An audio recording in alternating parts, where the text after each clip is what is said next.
పిల్లలకు కన్న తల్లి సన్న బియ్యంతోని బుక్కెడు బువ్వ తినిపిస్తుంటే ఆ తల్లి ఆనందం చూసినప్పుడు ఒక నాయకుడిగా ఇంతకంటే మాకు ఏం సంతోషాన్ని ఇస్తుందని నేను అడుగుతున్నా. కోట్ల రూపాయలు ఇయ్యవు, వేల కోట్లు సంపాదిస్తే ఇవాళ పక్కన చూస్తున్నారు. 110 నెలల అధికారంలో ఉండి నెలకు 1000 కోట్లు తగ్గకుండా 1,00,000 కోట్ల పైన దోసుకున్న ఆయన పిల్లలు కత్తులతో పొడుచుకుంటారు. ఒకరొకరు పంపకాల తేడా వచ్చి బావ బామ్మర్ది అక్క తమ్ముడు ఇంటిల్లి పాది తలా ఒదిక్కు తయారయ్యి ఎవ్వనికి వాడు బల్లాలు తీసుకొని ఈపులో ఒడుచుకునే పరిస్థితి వచ్చింది. ఏం సంతోషమైన తండ్రికి 1,00,000 కోట్లు సంపాదించిండు, ఫామ్ హౌజులు ఇచ్చిండు, బంగళాలు ఇచ్చిండు, వ్యాపారం ఇచ్చిండు, టీవీలు ఇచ్చిండు, పేపర్లు ఇచ్చిండు, రాసుకోనికే పేపర్ ఇచ్చిండు, చూపించుకోనికే టీవీ ఇచ్చిండు. కానీ వాళ్ళకు ప్రశాంతతగానే ఆనందం ఇవ్వగలిగిండా? దోపిడీ సొమ్ము ఇవాళ కుటుంబంలో చిచ్చు పెట్టింది. ఇవాళ వాళ్ళు కొట్లాడుకొని ఉరిమి మంగళ మీద పడ్డట్టు వాళ్ళు పొడుచుకునేది విడిచిపెట్టి మన పేర్లు తీసుకుంటారు. మేమేదో ఆన్లైన్ కాలు ఉన్నాం, మేమేదో ఈలైన్ కాలు ఉన్నామని.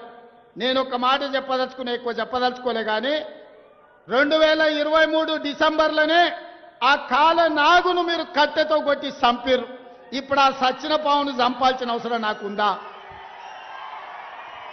బీఆర్ఎస్ అనే పామును, ఇది కాలకూట విషం ఉన్నది, ఇది ప్రజలను దోసుకునే అనకొండ అని 4 కోట్ల ప్రజలు డిసెంబర్ 3 తారీఖు నాడు బండ రాయితోని మోది ఆ కాలకూట విషమున్న కాల నాగును ఆయల్లనే తెలంగాణ ప్రజలు బొందబెట్టిరు, మాడ వలగొట్టిరు. ఇక సచ్చిన పావుని ఇవాళ నేను చంపాల్సిన అవసరం ఉన్నదే?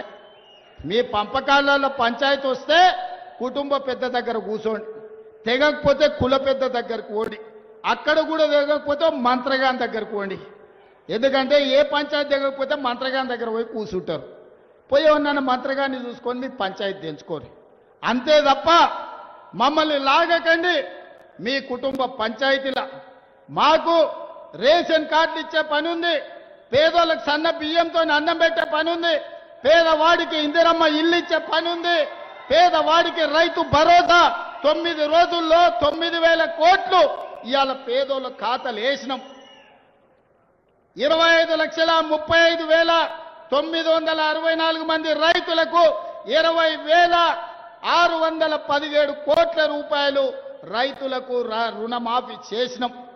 రైతులకు రైతు భరోసా ఇవ్వడమే కాదు, రైతు రుణమాఫీ చేసి ఒక్క 16-18 నెలల్లో 1,04,000 కోట్ల రూపాయలు ఈ రోజు పేదల ఖాతాల్లో రైతుల ఖాతాలో వేసినాం.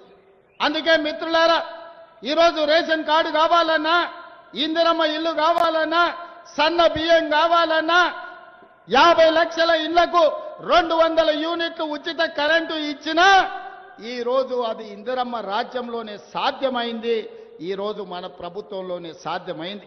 ఇదే కాదు, ఇవాళ నేను ఒక మాట చెప్పదలుచుకున్నా. ఆనాడు పోడు భూములు ఇచ్చినాం, అసైన్మెంట్ పట్టాలు ఇచ్చినాం. ఇవాళ దాదాపుగా కొద్ది మందికే ఇంకా భూములు ఇచ్చే అవకాశం ఉంది. ఇవాళ భూములు అందుబాటులో లేవు. అందుకే మన దరిద్రం తీరాలన్నా, మనం బాగుపడాలన్నా విద్య ఒక్కటే మార్గం. మన తలరాతల్ని మార్చేది విద్యనే. అందుకే విద్య మీద ఈ సంవత్సరం 40,000 కోట్ల రూపాయలు ఖర్చు పెట్టి ప్రతి పేదవాడికి రేషన్ కార్డు, ఇందిరమ్మ ఇల్లు, సన్న బియ్యం ఇవ్వడమే కాదు, మీకు చదువు చెప్పించి మిమ్మల్ని డాక్టర్ల. Subscribe us and press the bell icon for more interesting updates.